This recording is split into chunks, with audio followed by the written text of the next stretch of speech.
sì làwọn èèyàn sì fi ń hàn pàápàá jùlọ lórí ọ̀rọ̀ Alhaji Oriyomi HAMZAT principal àti Queen Naomi àti gómìnà Mákindé tìpínlẹ̀ Ọ̀yọ́.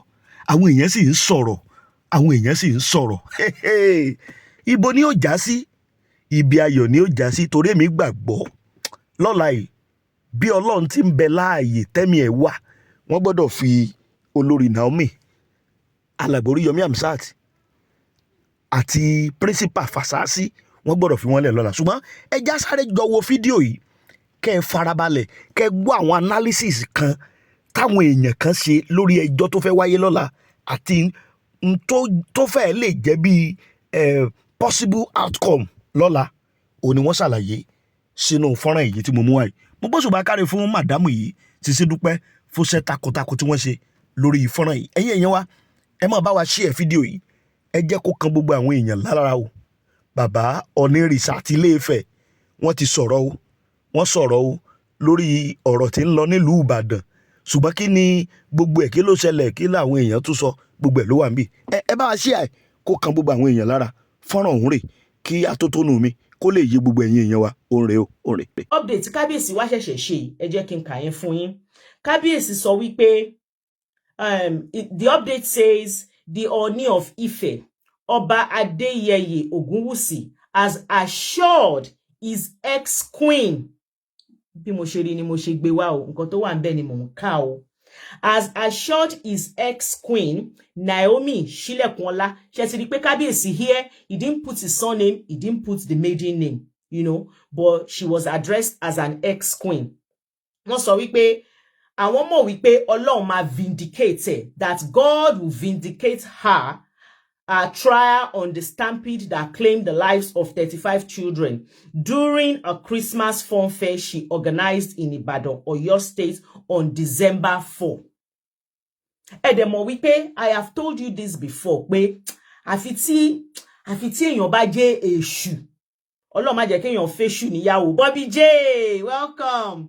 Ọlọ́run má jẹ́ afẹ́ṣù níyàwó, Ọlọ́run má jẹ́ afẹ́ṣù lọ́kọ. Àfẹ́ni tó bá fẹ́ èṣù níyàwó àbí tó fẹ́ èṣù lọ́kọ ni ex ẹ máa wà nírú, you know, position or condition tí Naomi wà yẹn, and that person will be happy about it. That is just how a normal human being would think, and that is how I'm thinking, and that is why I have always assumed that Kabiyesi, good evening, Debbie Wright. That is why I have always assumed that Kabiyesi is doing something underneath, and this one that I'm reading to you proves that he's doing something underneath, and believe me, this is where I will leave it. I'm not going to poke nose or try to see whether he is doing it or not. He said he is doing it, and let's take it like that. Kàdẹ̀pá ọkàn pọ̀ sọ́nà kan pé Ọlọ́run á dáhùn àdúrà, Ọlọ́run á dẹ̀ jẹ́ kí wọ́n fi wọ́n sílẹ̀ láìpẹ́. So wọ́n sọ wípé Ọba Ògúnwùsì absolved his former wife of ill intent. Ìyẹn ọba bọ́ síta, wọ́n sọ wípé mi mọ máa fẹ́ ṣe queen, máa fẹ́ ṣe ọba ṣá bọ́ síta, wọ́n sọ wípé Naomi wípé kò ní ill intention nígbà tó bọ́ síta tó wá ṣe nǹkan tó ṣe yẹn. Ọba tún wá confirm wípé the event, wọ́n sọ wípé that's tẹ́ bá lè rí àmì ṣe gbogbo ogun tó lóhùn ní gbọ́ tó lóhùn ní gbà lórí ayé yín, iná agbára Ọlọ́run máa jó dànù. Kí lè nǹkan tẹ́ ń là kọjá tó dàbí pé ẹ ti wá ọ̀nà àbáyọ ṣùgbọ́n tí ẹ ti rí ọ̀nà àbáyọ, ẹ ti pàdé wòlíì yín ló fà, ṣùgbọ́n arán mi sí ọ lónìí dádì, arán mi sí ọ lónìí mọ́mì. Olúwa lòun fẹ́ ṣe nǹkan ńlá nínú ayé yín. Olúwa sọ wípé gbogbo tẹ́ ń là kọjá yẹn òun fẹ́ fi òpin sí. Kí nìkan tẹ́ ń là kọjá lórí ìgbéyàwó ni, lórí ọmọ ni, lórí iṣẹ́ ni, níbi gbogbo ni, bóyá ogun kan ló dàbí pé ogun yẹn le, ẹ ti gbìyànjú kò tí ì sí ọ̀nà àbáyọ. Ẹ jẹ́ àjọ gbàdúrà, ẹ jẹ́ àjọ wá ojú Olúwa, kí làṣírí ogun yẹn gangan, ẹ jẹ́ àjọ wádìí lọ́wọ́ Ọlọ́run ká dẹ̀ mọ ọ̀nà àbáyọ. Ẹ̀rọ ìbánisọ̀rọ̀ tẹ́ fi pè mí fún àdúrà àti ọ̀nà àbáyọ, òun náà ni +234 7025 475427 +234 7025 475427. Bẹ́ẹ̀ ṣe ń pè mí fún àdúrà lórúkọ Jésù ẹ máa rí ìyanu. He noted that she organized the event with noble intention, of putting smiles on the faces of underprivileged children. That is exactly what she was trying to do. Ọlọ́run, ó kàn gbòdì ni, ó kàn go wrong ni, k'Ọlọ́run kó jọ̀ọ́ kó má jẹ́ ká rí láburú, kó má jẹ́ kí good intention wá kó di bad intention within minutes. Thank you, my darling sister Bisola. Wọ́n wá sọ wípé Ṣílẹ̀kùnọlá, the preparator of an Ibadan. Irọ́ o, wọ́n ti gbé gbági o. No. Alhaji Oriyomi HAMZAT and the principal of Islamic High School, Bashorun, Ibadan, where the program was held, which is Abdullahi, Mr. Fasasi, àwọn náà dé fìlà yẹn. Wọ́n sọ wípé are facing 4 counts of conspiracy of causing DEATH, of causing pain by negligence. Ó dà pé mo ti kà yẹn fún yín tẹ́lẹ̀. Wọ́n wá tún wá sọ wípé endangering public safety and failing to provide adequate security and medical facilities at the event. Wọ́n ní an Ibadan Magistrate Court on December 24, 2024 remanded the trio, àwọn mẹ́tẹ̀ẹ̀ta, in prison. Over the matter. Wọ́n ní similarly, Justice KB Olawoyin of State High Court in Ibadan refused to release the defendants on bail when the case came up before him on Tuesday. So Justice Olawoyin adjourned the ruling on the bail application until Monday, January 13th, 2025. So in another, today is 11. So that is on Tuesday. Yeah, no, on Monday actually. On Monday. Lágbára Ọlọ́run, we will see, where we're going. And I will still use this opportunity to emphasize that in case, you were in that vicinity lọ́jọ́ tí kiní yẹn ṣẹlẹ̀, probably, sometimes you may be somewhere, you're taking videos, and you will just leave, videos and pictures on your phone. Oh, ní kọ bí ara sí. If anyone, peradventure you are in that area that day, please check your phone. See if you took any video, whether, sometimes you might be taking a video for one purpose, and tell you about one video, there might be other informations in video, intention ẹ láti take ni, but while you were taking one thing, you took another thing. So if you have any videos, please, if you have any videos, because I don't know which videos will be useful in the court of law, I don't know. And that is why I said, if you have any video of anything at all, tó ṣẹlẹ̀ lọ́jọ́ yẹn, or somebody that have those videos, please, send sí wọn lágídígbò. Let them take everything to their lawyer. The lawyer will sit down, look at the video, and see which ones tó lè favor that they can, that they can use that will be helpful to them. Good evening, my darling sister Bose. Now, another thing that I'm seeing on social media, and I am saying this, whatever I say here, this is Sisi Dupe's opinion. And believe me, I appreciate and I recognize every other person's opinion, because opinion wa ò lè dọ́gba, because ọ̀tọ̀ọ̀tọ̀ la wáyé. Now one we come, we no follow come. Àwọn ọ̀bẹ ìjìgan, ìbẹ́ta, ìbẹ́rin, ìbẹ́fà, tán bí lọ́jọ́ kan náà, they have different opinion. So it's okay if your opinion is different from mine. Believe me, on this platform is okay, as long as it's done with decorum. If, as long as you are not insulting other people's opinion, say your own. So on social media, I am seeing a lot of people tí wọ́n sọ wípé maybe the likes of me does not want Naomi, Mr. Oriyomi, Mr. Fasasi to be brought. Amen. Sister Bimbola, amen. Like we don't want justice to be served. And somebody like me, some people see me as somebody that want to hinder the justice by speaking for them. Now I want to put these questions out there, Sigbogbowa, that we are talking. If Naomi was your sister, let's assume that all this esuti won fi kon. Let's assume. I'm assuming. I am not the court of law. let's assume that gbogbo ẹ̀sùn tí wọ́n fi kàn yìí, that, you know, she actually did it. If she's your sister, if she's your senior sister, if she's your junior sister, if she's your daughter, if she's your cousin, if she's your relative, will you want her to buy? You won't want her to buy. So sometimes we don't need to wait until somebody is our sister. Especially when they have tí wọ́n bá ní àwọn nǹkan tí wọ́n ti ṣe sílẹ̀ ní dáadáa téèyàn lè tọ́ka sí. Believe me, this thing that happened to these three people can happen to somebody else. And even irú me, mo lè join àwọn tó ń sọ wípé ó yá ẹ lọ gbórí wọn wá.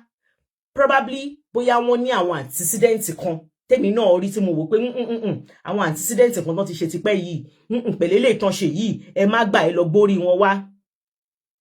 We will get there. We'll get there. We'll get there. So we make your mag back on lobori wawa. You understand? But because of the little that I have seen about them, no, I won't speak about the principal now. More principal until tikini shele. So I'm talking about Naomi and Mr. Oriyomi now. Because of àwọn nǹkan tí wọ́n ti ṣe ní dáadáa sẹ́yìn, ṣó yé yín, tí wọ́n bá wá ṣe àṣìṣe. Ṣé ti rí pé mi sọ wípé wọ́n ṣe ń sìn yìí o. Let's say pé wọ́n ṣe àṣìṣe. Do we now just, you know, ká ṣe wọ́n bírí kótó, ká sọ wọ́n nù? That is my question. You know? For me, ṣé rí gbogbo ilé ìtàn ṣe lọ́wọ́ igan is part of them being punished for whatever that the government believe they have done. They are being punished already. And this is me speaking for me. This thing happened December 4th. Ṣé mo ipe mi mọ̀ pé ti pẹ́ bẹ́yẹn. K'Ọlọ́run kó jọ kó má jẹ́ ká rí bí ẹni tó kàn ló mọ̀. Ẹni tó kàn àtàwọn tó súnmọ́ ẹni tó kàn gbọ̀ngbọ̀ngbọ̀n. Àwọn náà máa mọ̀, mi mọ̀. Tí ó bá ṣe nǹkan tí mo kà fún yín sìn ni mo rí December 4. Mo wò pé December 4 okay. December 4 long àbọ̀n ṣe mistake ni. Ṣé December 4 ni? Because sometimes updates man ṣe mistake. Can you please enlighten me? In the comment section.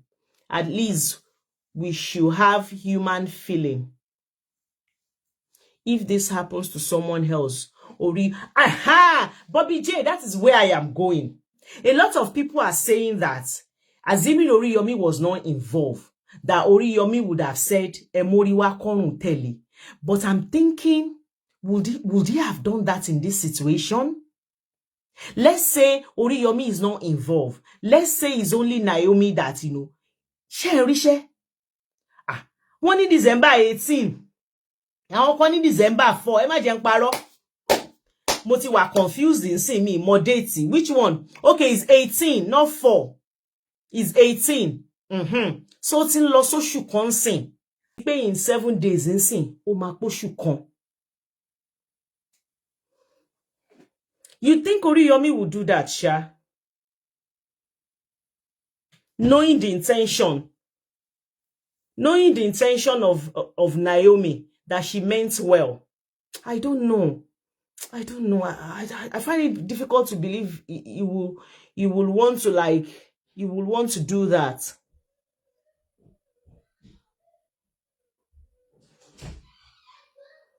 I don't blame you. Sherry.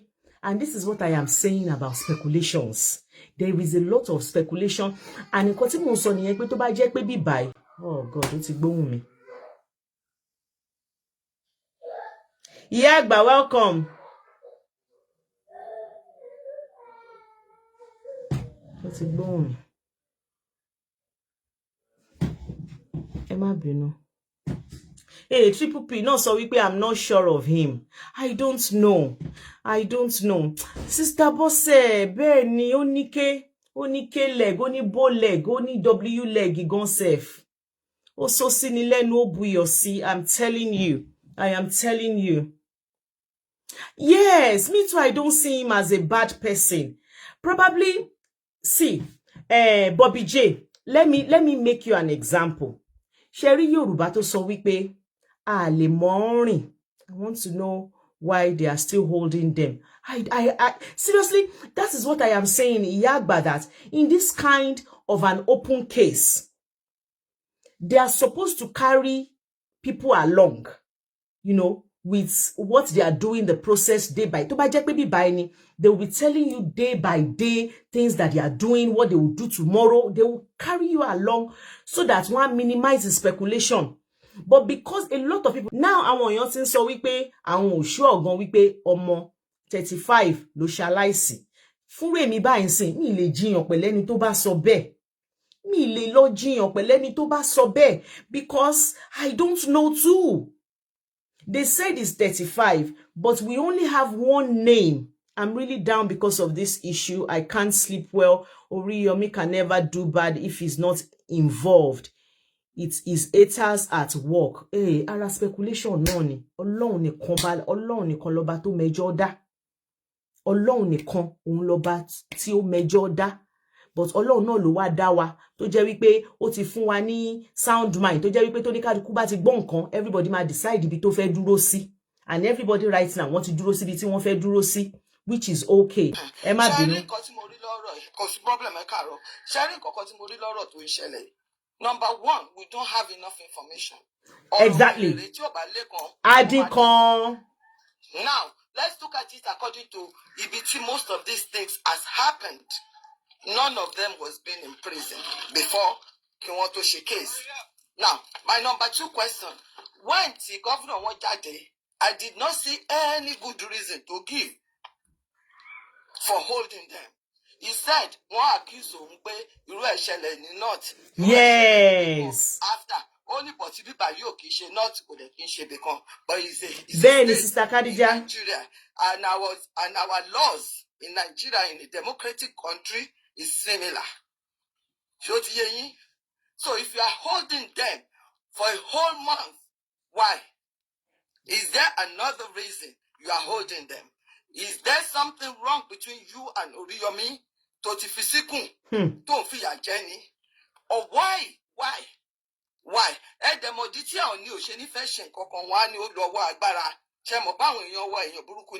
No, you can't now, please only please gbogbo ayé náà ní báyìí. Exactly. Now my question to this man, why are they in custody without being charged? Because someone said within 24 to 48 hours. Adex, good evening. You need to charge them.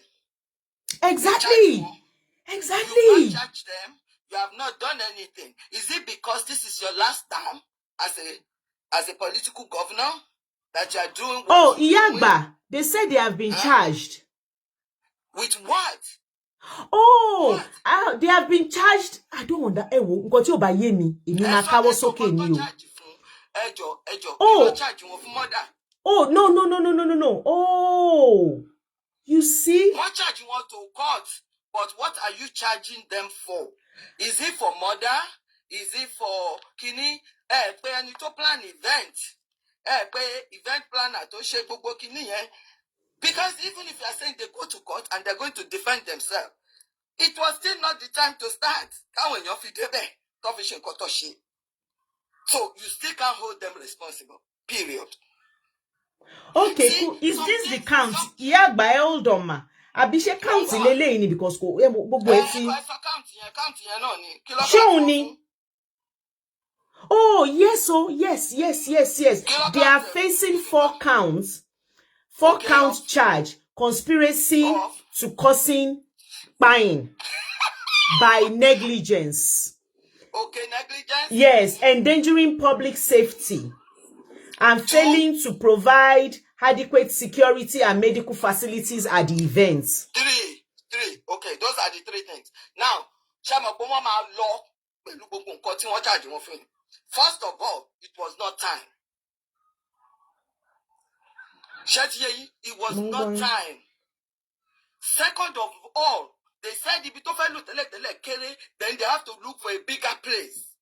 Third of all, Iyagba, let's just clarify this. It's actually 4. And it's huge, ma. I'm not going to lie. The first one is accelerated death. And thereby committed offense contrary to section 324. And it's they conspire with one another to commit a felony. Okay. Now, what is the felony? The felony is when one pine. Yes. Yes. No, le son yo ba oyinbo eni mi mo boyo ma mu yan fun. That is exactly what I'm saying. It's not premeditated. Was this premeditated? It's or not. Was this caused by accident? I don't know. But ma, let's look at it this way. Even the one that is not premeditated, you can still be charged for not premeditated. Yes, second degree. We can say that, but it's not premeditated. This is an accident. Stadium. Oh no, ni mo so. You know when we are saying poverty, even developed country, things go wrong. Ni developed country, no, things go wrong.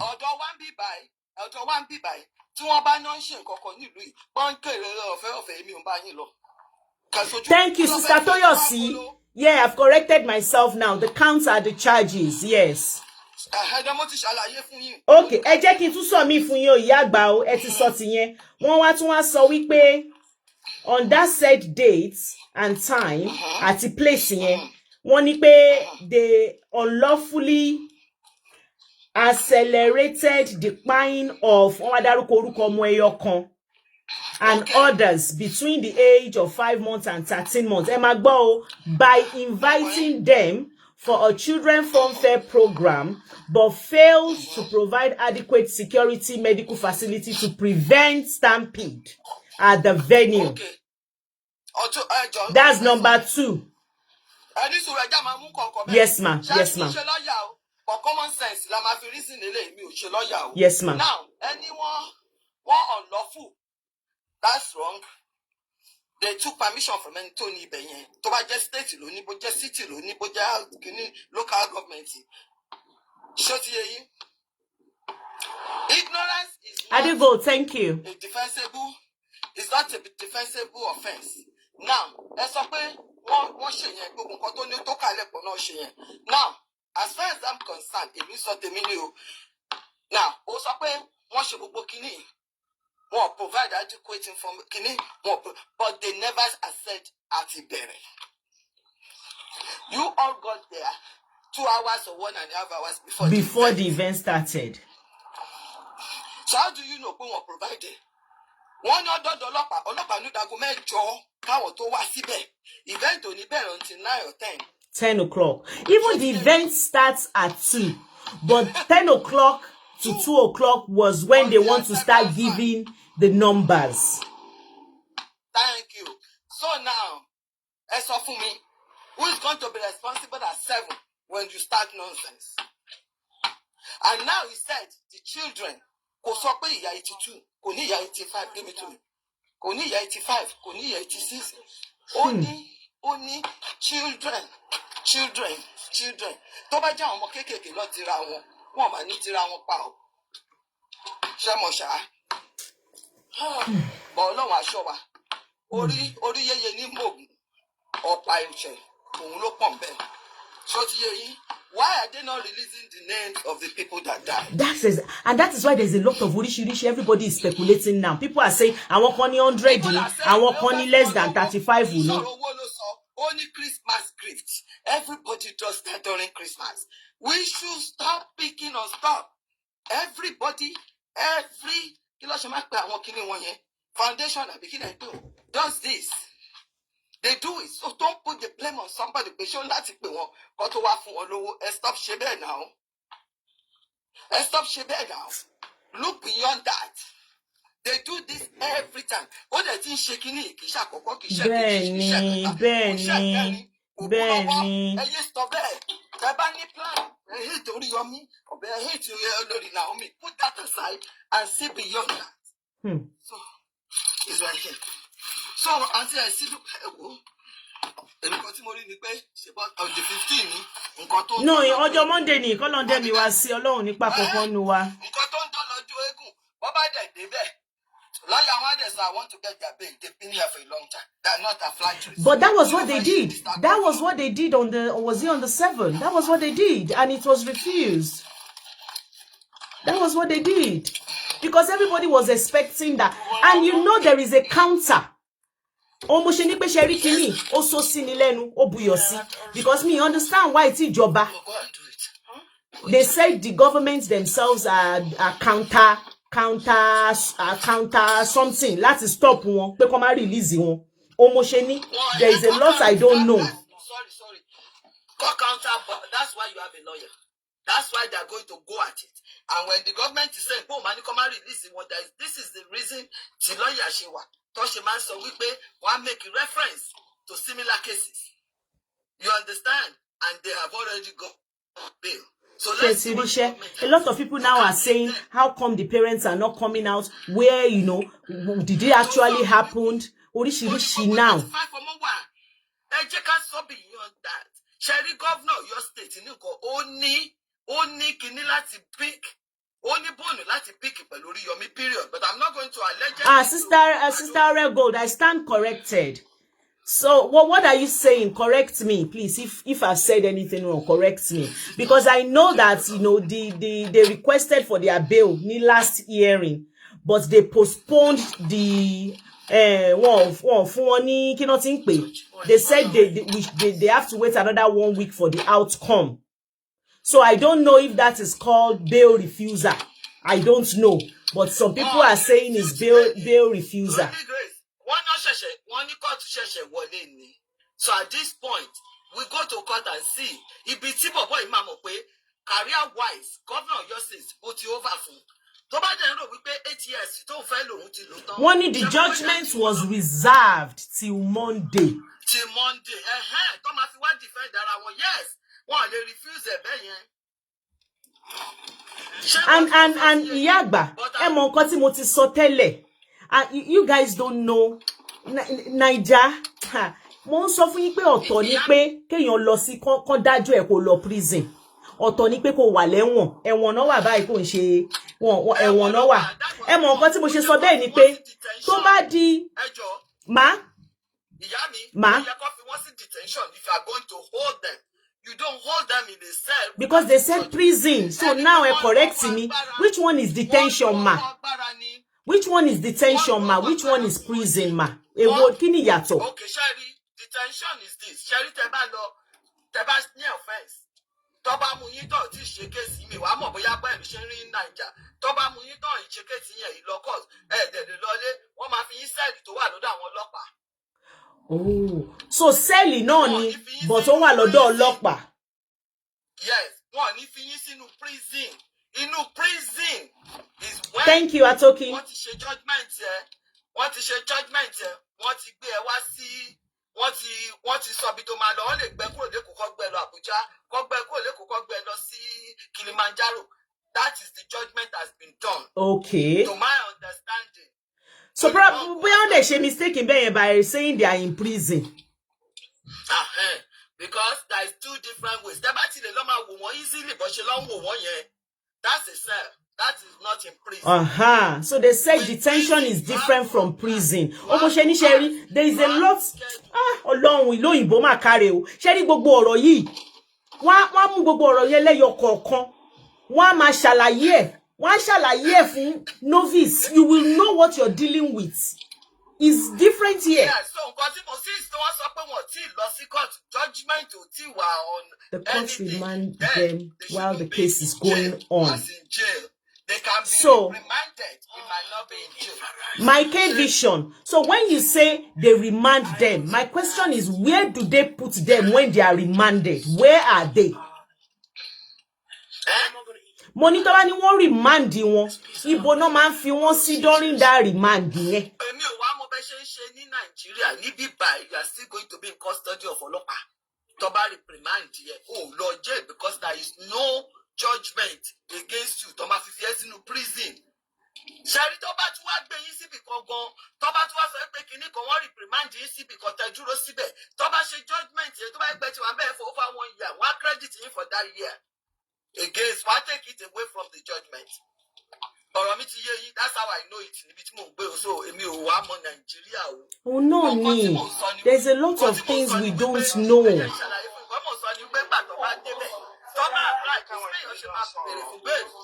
government máa ṣe counter tó ti yẹ yín wọ́n máa ṣe all right. yes àwọn òfẹ́. Ẹ ṣeun gan, ìyá àgbà. Thank you so much. Thanks for always, ma. God bless you. Yes, ma. Ẹ káàsán gbogbo ilé. Welcome on board, sir. Ẹ wo nǹkan táwọn ọmọ mi sọ Tun Soro before me, she was right in most cases, but ó tún kù díẹ̀ àwọn nǹkan kan tó yẹ pé ó yẹ ká wò holistically.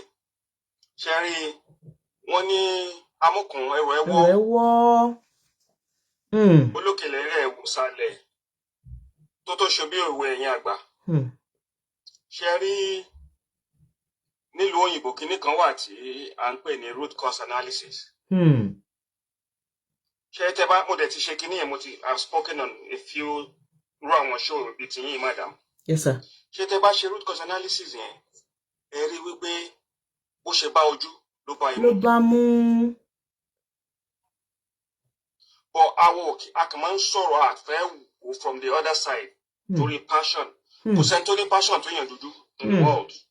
A ní emotion gan. Ẹ̀rí a máa juwọ́, a máa mírí, a máa ṣe báyìí. A máa ju pájú sẹ̀.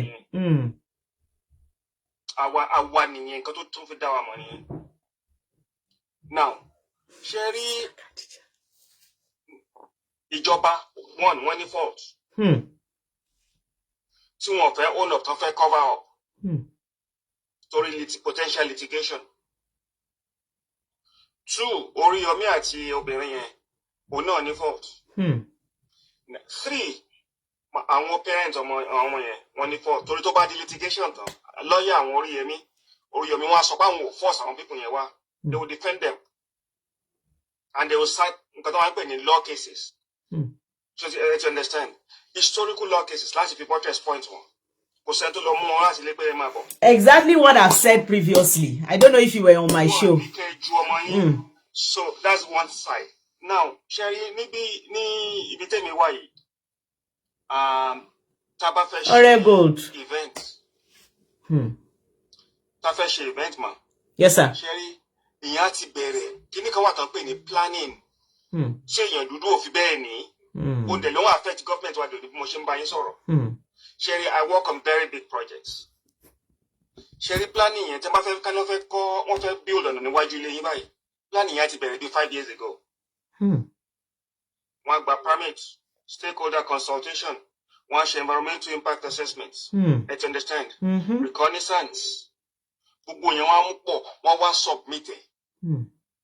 Kan tó gba permit. Ọ̀nà tí gbogbo yẹn á gùn ni o. Torí wípé gbogbo wa la nílùú. Ṣé rí àwọn Oriyomi? Ẹ jẹ́ kí n bẹ̀rẹ̀ láti àwọn Oriyomi àti obìnrin yẹn. Tán bá wọ́n dẹ̀ àwọn méjì dẹ̀ kàwé o. Nǹkan tó yà mí lẹ́nu nìyẹn. Wọ́n dẹ̀ were exposed o. Nǹkan tó yà mí lẹ́nu. Oriyomi ṣe lo oṣù 6 kan ní UK ni. Ṣé you understand ma? Bẹ́ẹ̀ni, he just came back. So were exposed. Ó yẹ kó mọ̀ wípé and I like his program. Torí àwọn memes kan tó máa ń yọ ńbẹ̀ lẹ́ẹ̀kọ̀ọ̀kan táwọn èèyàn fún máa ṣe rèé pé àwọn àfáà kan ẹnìkan ṣe kinní kan is very funny. But at the same time, ó help àwọn èèyàn. So back to nǹkan tí mò ń sọ. Ó yẹ kó mọ̀ wípé irú nǹkan bẹ́ẹ̀ yẹn wàá gba permit. Ká ṣe sọ kó gba permit. I think he did. Àwọn measures wo ni wọ́n put in place fún ara ẹ̀yin àwọn méjèèjì láti make sure pé wọ́n bà yín lórúkọ jẹ́. Wọ́n ní ẹni tí àwọn fẹ́ nílùú kò ń gbérin. Ní Yorùbá wí. Wọ́n fẹ́ nílùú wá bẹ̀rẹ̀ sí gbé ló bọ́ síwájú. Alágbé. He's been under the radar for many years, especially torí ọ̀rọ̀ kìíní Ifẹ̀ yẹn, ọkùnrin ní hotel yẹn. Bẹ́ẹ̀ni. Ó ti step on toes. And I know because a few politicians wà níbi tó jẹ́ ọ̀rẹ́ mi, tó kẹ́ wọ́n wà ní house wa nílé kí náà pè kí n tó wà l'Abuja yẹn. Tó máa ń wá senator àti méjì from house tó máa ń wá wọ́n máa ń lọ wọ́n bọ̀. You will hear details. Àwọn tó ti step on ní Senate pàápàá. Beyond Oyo State ni mo sọ yìí. Now, Sherry, ó yẹ kó mọ̀ pé màá gba permit o. Ẹ wá fire trucks méjì, fire brigade, fire service méjì. Torí àwọn náà máa provide emergency response. Tí nǹkan kan bá ṣẹlẹ̀. Security. Now, tán bá ní gbogbo àwọn measures in place ni, I can assure you wọn ní wà lẹ́wọ̀n tán wà báyìí. Torí pé wọ́n á ní plan wa nìyí. I submitted from government. It was accepted. ẹ wo fire service mẹ́rin la sanwó, ẹ wo security company receipt wọn nìyí, ẹ wo àwọn barricades ta put in place, ẹ wo àwọn numbers ta ní kan wá ìwọ tí wọn ò tó bá ní wà ní within certain age group máa wà gbogbo àwọn nǹkan bẹ́ẹ̀ yẹn bọ̀ wọ́n ṣe àwọn náà ṣe bí ẹni tó ponú díẹ̀ ẹ má bínú wọ́n ṣe bẹ́ẹ̀ tí ò kàwé kò lè yẹ kó rí bẹ́ẹ̀ yẹn. Now ẹ jẹ́ ká wá mú ti government. I used to work for the federal and provincial government ní Canada. ṣe rí kí wọ́n tiẹ̀ tó allow wọn láti deploy síbi tá ti ṣe kínní yẹn wọ́n gbọ́dọ̀ gba state permit. I think they did. Mr. Oriyomi said they did. ẹ máa gbọ́ bí tí mò ń lọ. Yes, sir. ẹ máa gbọ́ ṣe rí tó ń bá gba permit. Now the onus is now on the government láti ensure pé okay permit yẹn àwọn nǹkan tí mo list tó yẹ kó rí omi nìyẹn government ló yẹ kó enforce ẹ̀. God bless you. That's what I've been saying. Government ló yẹ kó enforce ẹ̀ pé fire service mélòó fire trucks mélòó ló wà ńbẹ̀. Security company wo ni wọ́n wá verify ẹ̀ project coordinator wá pé àwọn consult àwọn security company pé ǹjẹ́ wọ́n á yà yín nǹkan kò sí nǹkan tó kàn wọ́n pọ̀ nípa owó yes wọ́n á yà wá mélòó ní 20 government àwa sọ pé fún àwọn tó ń bọ̀ 20 ò tó ẹgbàá mẹ́wàá sí i kó tó fún yín permit. Ẹ ti understand nǹkan tí mò ń sọ government á wo gbogbo yẹn government á wo location yẹn wọ́n á wo security yẹn wọ́n á wo access exit and exit wọ́n á wo gbogbo ẹ̀ torí pé government ibi tí government bá wà fún ará ìlú kò lè ṣẹlẹ̀ torí pé the onus is on the government to protect the citizens. Excuse me. Now government fẹ́ cover yẹn ṣe àwọn kéde tó tẹ̀ bá ti ṣe ẹ̀rí pé tó bá wà guilty òun ló máa kọ́kọ́ máa pariwo jù ìwọ ni orí ẹ̀ ò dá tẹ bá jókòó tẹ bá wò dáa tẹ dákẹ́ ẹ̀ wá rí i pé òun náà má bínú ẹ̀ kàn mọ̀kàn bínú ni torí pé ó mọ̀ pé òun ṣe government nìyẹn.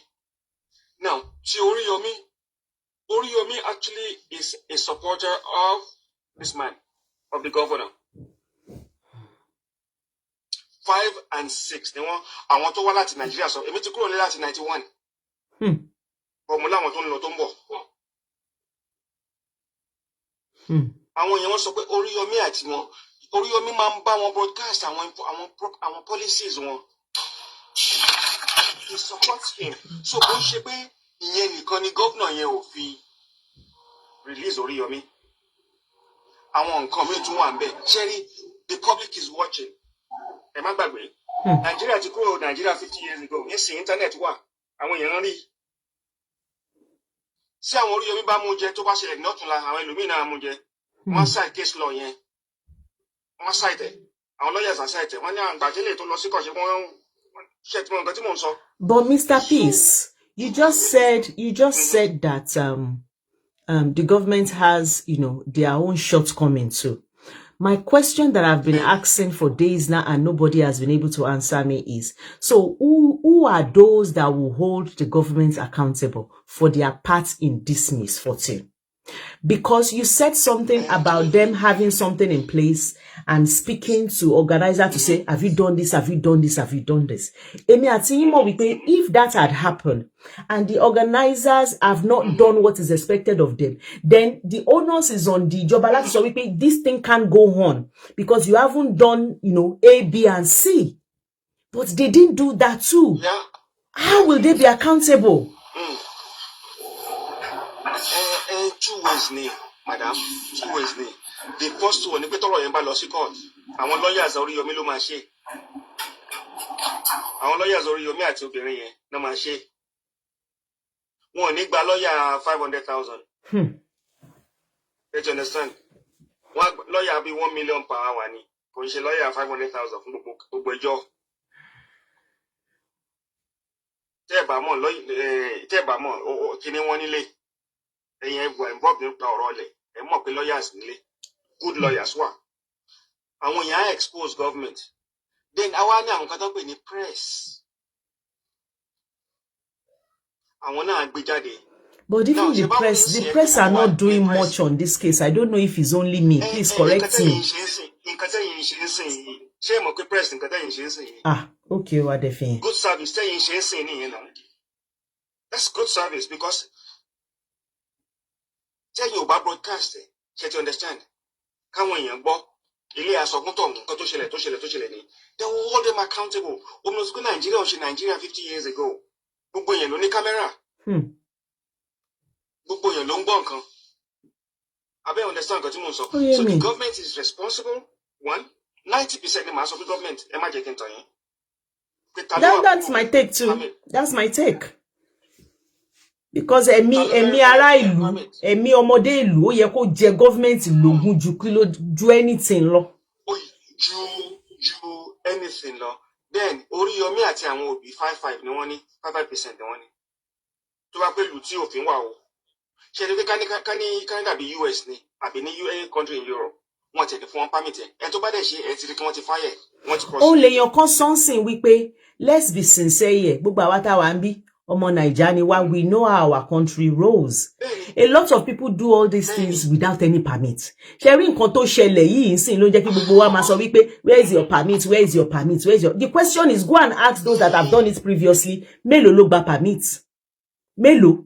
Bó ṣe rí madam mo understand bó ṣe rí ní US ẹ jẹ́ sọ gbogbo advanced countries gbogbo wọn ló ní health and safety policies. Do we have it? Madam kò sí nǹkan tó wà lóyìnbó tá ní kí ẹ enforce it. Exactly. Kí láǹfààní ẹ if you are not using it, you're not enforcing it. I wrote a few papers on compliance in Nigeria. Ẹ̀rù bà mí nígbà tí mo research paper yẹn. Àwọn nǹkan tó wà tó jẹ́ laws tẹ́ pé ẹ lè mọ̀ pa ní. Comparable to omi was stringent to some countries in Europe. Ẹ lè believe it. Stringent. Now. Thanks, my darling Faith. Now. Tí government wọ́n bá mú ẹnìkan responsible tó wọ́n kí government ni àwọn èèyàn tó bá jáde sí wọn àwọn tó wà lẹ́yìn tí wọ́n rán ń dún lábẹ́ omi yẹn ojú wá tí wọn because wọ́n bọ́ síta now if it's left for the governor of the state based on his relationship pẹ̀lú Oriyomi àti fi sílẹ̀ but madam sọ kí ní kan màmá tó sọ̀rọ̀ kí n tó sọ̀rọ̀ yẹn wọ́n ní kí ló tó fi wà ní court ẹni ní prison tí wọ́n fi wọ́n sílẹ̀ nílùú òyìnbó náà wọ́n ń ṣe bẹ́ẹ̀ tí wọ́n bá fẹ́ kẹ́ jáde wọ́n lè ní bẹ́ẹ̀ yín $5 million ní. But they haven't gotten to that stage. That is what we are saying. They haven't said, oh, we will give you bail, but go and bring this and bring... They haven't even gotten to that stage and they spent over 3 weeks already. Oh, no, ni corruption tó wà ní judicial system wa. Oni àwọn lawyers pè ní discretion. Wọ́n á lo discretion yẹn fọ́ lójú. Oni wọ́n lò lọ́wọ́ báyìí. Because in contest so yẹn right ní UK orí ẹ̀kẹ́ tó sọ wípé wọ́n did orí ẹ̀kẹ́ tó rí kan tó sọ wípé wọ́n deny bail outrightly. What they do is wọ́n á ti wé ẹni yẹn wọ́n á wá gbé nǹkan tó mọ̀ wípé ẹni tí wọ́n bá fẹ́ filẹ̀ yẹn wọ́n á wá ní pé kó lọ mú nǹkan tó mọ̀ wípé wọn ò bí dá kò lè mú wá. Ṣé mọ̀ pé kò ní dàbí pé àwọn ò fẹ́ filẹ̀ wá ní a fẹ́ fi ẹlẹ̀ o but lọ mélè wá kó mélè wá kó mélè wá. Ìjọ tó ti ṣẹlẹ̀ ni wọ́n ti ṣe risk matrix yín. Risk matrix yẹn ló máa pè sí high risk, low risk, moderate, low risk. Kò ṣe sísá lọ nìkan o. Sísọ̀rẹ́ gold, but do we take it? But we pay. It's mandatory. But ṣáwọn èèyàn ń gbà. You know. Kílẹ̀ wí? No. One of my sisters wrote here that permits are mandatory if your event is likely to disrupt human traffic. I'm not disputing that. But a lot of èyí tó máa disrupt human traffic tí wọ́n ṣe wọ́n gba permit wọ́n gbà. Now, mo sáré sọ kíní kan kí n tó conclude pé health and safety policies, emergency response. Ṣé rí nílùú òyìnbó gan kan tó débi tí wọ́n dé ẹ̀jẹ̀ èèyàn ni wọ́n gùn tán fi débẹ̀. Ṣé gbogbo ìlú kìí tẹ́ bá bẹ́ẹ̀ UK lẹ́wà ní o àbí Germany ní o ẹ lọ bèèrè pé health and safety program ìlú yìí kí ló fà á kí ló débẹ̀ èdè pé àwọn kan ti kú lẹ́nu iṣẹ́ wọ́n wá change law ilé ìṣubú látòkè wọ́n á change law wọ́n á sọ height ju àbóṣubú ní kòtò wọ́n á sọ di 1 meter tó bá ti kọjá 1 meter o gbọ́dọ̀ fi ládà sí àwọn nǹkan bẹ́yẹn. Now kí n tó máa lọ o ẹ má gbàgbé nǹkan kan Nigeria is just 60 years old. UK is over 1,000. Switzerland is 880 years old. What you want position worry? Oh my take Benny. Oh my take time. So call on there's a lot of things they need to put out there because people are saying Naomi ò ṣe ju 500, àwọn kan ní kò ṣe ju 1,000 lórí, but some people are saying she's done up to 4,000 before. Even kí ló ṣe ń porúkọ ẹ̀ sọ Oriyomi sọ ó ní but Ìbàdàn yàtọ̀ òun Naomi ó ṣàlàyé ó dẹ̀ lọ bá wo bìkan tó kọ́kọ́ fẹ́ lò wọ́n ló níbìkan tó kọ́kọ́ fẹ́ lò wọ́n níbẹ̀ yẹn Oriyomi sọ pé kò lè wọ́ọ̀kì kò kéré. Ṣé mo wí pé mo ṣe ní pé we don't have information and we are speculating ìyá àgbà. Àwọn kan sọ wípé tó bá jẹ́ wípé ibi tí Naomi fẹ́ lò tẹ́lẹ̀ náà lò ní wípé probably nǹkan, because I said nǹkan tó mu tírù kan bá ìṣẹ̀lẹ̀ ní big space wípé who knows if it have been worse in a smaller space. But people said probably ó lè má ṣẹlẹ̀ gan tó bá ṣe níbẹ̀ ó mo ṣe ní oríṣiríṣi. We cannot place on ó lè ṣẹlẹ̀ ó lè má ṣẹlẹ̀, it has happened. But my thing is when people are saying risk assessment, clinical assessment, clinical assessment, I totally agreed. You understand what I'm saying? I totally agree with them. But the point is, kí ló ṣe wá tá kí hold ara wa accountable of that bullshit. Hold yourself accountable. Ẹjọ́ sáré sọ máa kúrò. Ẹ má fi poverty sí ẹgbẹ́ kó mbẹ. Ẹjọ́ torí Ọlọ́run. Ẹgbẹ́ poverty. Poverty ti wà and will continue to be. America bó ṣe pẹ́ tó yìí. How many people are homeless? I disagree, Ore goes. You go there, don't worry. Emma sọ̀rọ̀ yín lọ yàgbà. Living below poverty level. Let me say something to you. Home training is key. Mo ojú ẹ kúrò nǹkan tí ò ń ṣe tiẹ̀. Ṣé rí ojú kòkòrò àti àìlè hold ara wa accountable even up to this very present moment. Ó sì ṣe gbogbo wa o. Ẹ jẹ́ ká sọ ọ̀rọ̀ fún ara wa. Am I like nǹkan tí mo fẹ́ sọ? This time I'm not talking about law or anything. I'm talking about being responsible for your own bull crap. Now, wọ́n ní wọ́n pe ọmọdé. Kí ni ìyá 80 something ṣe ń bẹ̀? Àpèkẹ́. Number 2, wọ́n ní kò ní bẹ̀rẹ̀ ọtí láago 2. Àpèkẹ́. Kí ni ẹ̀ ń ṣe ń bẹ̀? Tí aago 10 ò tí ì lù. Why are you going? Can you get me a bottle of water? Yes, please. Thank you. Why then ju ara ọmọ yín láti òkè sí ìsàlẹ̀? What kind of a mother are you? Ẹ jẹ́ ká sọ̀rọ̀ síbi tọ́rọ̀ wà, gbogbo nǹkan kan níjọba máa ṣe fún ẹ. Tó bá fẹ́ ṣe é lóore, jókòó kó fi sinmi gbórí ẹ kó fọkànbalẹ̀ gbórí ẹ. Tó bá ẹ wo àwọn kan tó ní wọ́n wá sùn overnight. Owó tó fi wọ mọ́tò láti ibi tó ti ń bọ̀ yẹn. With the hope, it's like one now. With the hope of coming to buy a rice. Ẹjọ́ tó bá fi ra rice golo kan tó ṣe ìrẹsì yẹn lásìkò ṣé wọn ò ní yó nínú ilé yẹn? Ṣé Ọlọ́run ọba ò ní ṣí ilẹ̀kùn ayọ̀ fún wọn tó bá gbé síwájú Ọlọ́run? Let's face reality. We never hold ourselves accountable of our own bullshit. Tí ọmọ ẹ bá ṣe nǹkan tí ò dáa, báwí immediately nǹkan tó ṣe ò dáa, people don't do that. Go and apologize. Don't do this. Go do that. Next time tí kìíní yẹn bá ṣe lọ́mọ yóò ní ṣe. Mo mọ sọ kọ́kọ́ lórí platform yìí jọkọ̀. Màmá mi ló raise ọmọ 4. Yàrá kan. Àwa tá a jẹ olówó lẹ́nu tá a ṣe bó ṣe wù wá tá a ní sọ pé à ń fly ń ṣe kíní kan.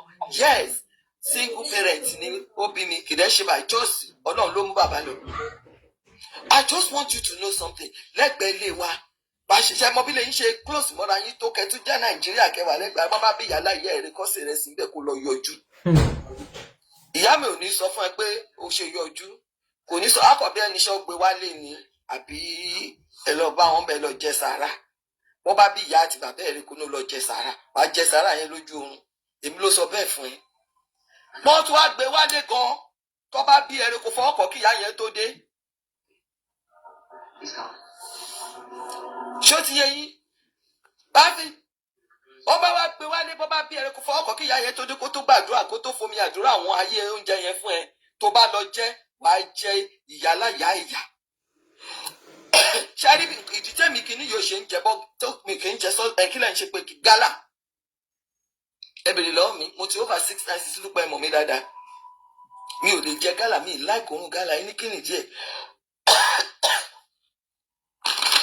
àbúrò ìyá mi àjáde give me water àjáde ọkọ wọn wálé wọ́n wá fún mi ní bóyá 2 naira àbí 1 naira láyé ìgbà yẹn wọ́n dẹ̀ lọ èmi dẹ̀ ro ní Ghana bá lọ fi 1 naira ra gala 10 kọ́bọ̀ ń gbà yẹn àbí 2 kọ́bọ̀ ń gbà yẹn kò lè yé yín o sí dúpẹ́. àti ìwádà náà ọkọ̀ òun kọjá wọ́n dẹ̀ fún lágbájá 10 naira 1 naira òkè nìkan màmí lówó náà dààmú ní mo máa ra gala màmí náà yẹn dájú mi dẹ̀ bà wá jẹ́ gan màmí ò dúró ṣe nǹkan kan lójú bàbá mi rí kó náà wà láíláí kò lè ṣẹlẹ̀ kò ní bá wa wí lójú bàbá mi láíláí kò ṣe tí bàbá mi lọ bí iṣẹ́ tí wọn ò tọ́ nọ́ọ̀sì ni yá mi o wọ́n wá lọ ra gala yẹn ó tó 15 wọ́n wá tì mí mọ́nú ilé wọ́n ní kẹ́ máa jẹ wọ́n gbé gala tí mo bẹ̀rẹ̀ sí jẹ gala ní ìyá mi mo bẹ̀rẹ̀ sí jẹ gala ni o mo jẹ gala débi pé mo tún sùn sí di gala yẹn gbà tí dájú máa fi dé màmí ti palẹ̀ mo bẹ̀rẹ̀ pé kò sí nǹkan kan láyé mi ẹ̀ẹ́dẹ̀gbẹ̀ gala wájú mi máa bí mi. Let's train our children. What did you do? Open the window. I'm getting stuff. What happened? One mic off. What did you fry? Huh? Okay, Motibo. Where's my water? So, wá gbé láti pé mo ṣe wà yìí tí ń ṣe dàgbà tó ìyá mi ò lè jẹ gálà o. Lè ra gálà lẹ́gbẹ̀ẹ́ mi ò lè gbóòórùn gálà. I'm not saying our method is good, but ṣé mo gbọ́n àbí mi ò gbọ́n? Mo gbọ́n. Lè fún mi ní 10 kọ́bọ̀ tí mo fi lọ. Thanks for sharing. Please continue to share. Help me to power tap, please. Títí bí mo ṣe wà mi ò lè ṣe. Our Nigerians were too entitled. I know a sense of entitlement. You are high. I know we are guilty. The government is so dependent on the government. Stop depending on anybody. Depend on your MF self. Okay? Tó bá sọ fún ọmọ kékeré ni kò mú wá tó mọ̀ pọ́n gbóṣogbo kí ló wá ṣe níbàdàn. Owó tó fi wà látòṣogbo wá bàdàn kí ni yẹn. Ó wá sùn síbẹ̀ overnight. Ṣọ́pẹ́ ẹ̀ pé wá sùn síbí o ní yàrá ńlẹ̀ yín bó ló sùn last night. Wọ́n ní kó gbọ́mọ 3 wá àbí 4 ẹ̀yin á kó gbogbo ọmọdé yín wá àtọmọlé kéwú àtàwọn tó. What the heck is wrong with us? Blame ara yín. I'm sorry people died. But until we start holding ourselves responsible for nonsense, we will never move on. We will never grow. Ask what you can do for your country, not what your country can do for you. Ẹbí àwọn tó ń sọ̀rọ̀ tó ń pariwo rádaràda yìí títí iwájú ilé wọn kò ní drain ni o. Wọ́n dẹ̀ náwó, wọ́n ní gbogbo ẹ̀. Why don't you start from the front of your street to do something? Kì í ṣe àkọ́kọ́ tó ṣe kíní rẹ̀, kì í ṣe àkejì, kì í ṣe àkẹta, kì í ṣe àkẹrin. But ìyá àgbà. But this situation, ó gbòdì ni. Ìyá àgbà. This is an accident waiting to happen. Ìyá àgbà, I'm with you. I know. But it's just, we can't just hold, I don't want us to emphasize on one particular aspect because I want to were responsible for.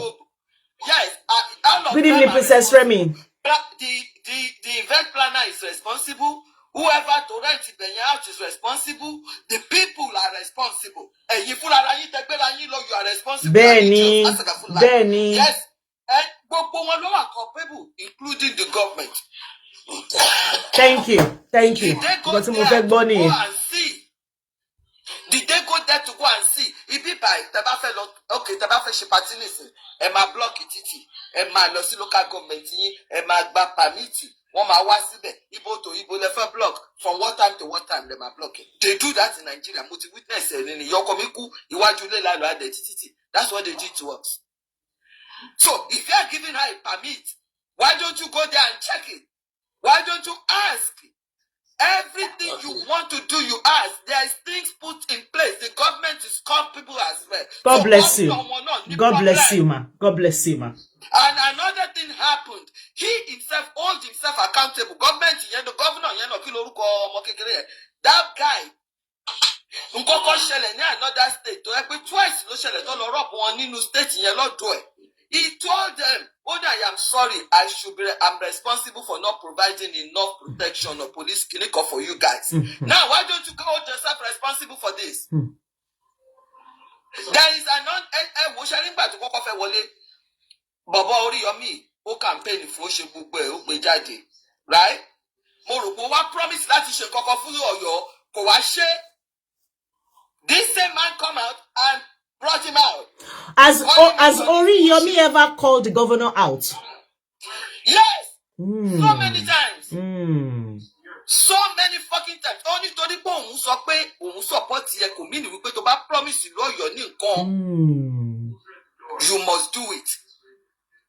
Ibi tí ìjà wọn ti bẹ̀rẹ̀ nìyẹn wọ́n ní ó wá sọ pé wọ́n ti níyẹn wọ́n níyẹn lọ Google ẹ̀ wọ́n á gbé jáde fún yín. Wọ́n náà ti parí ẹ̀, but has this governor forgotten?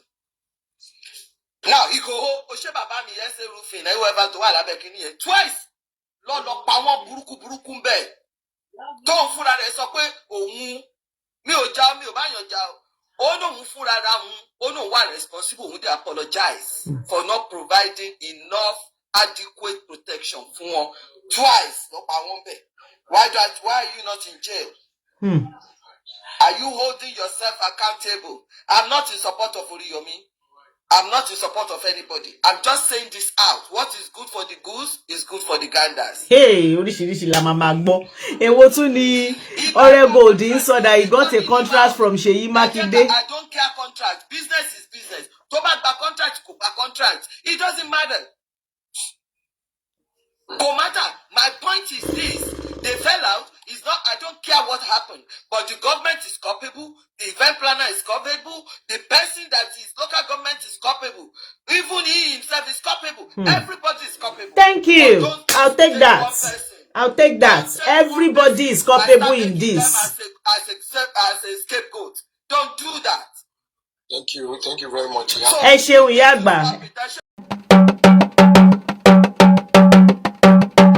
Àràbà TV, ojú wa tó lé, ojú wa tó kó.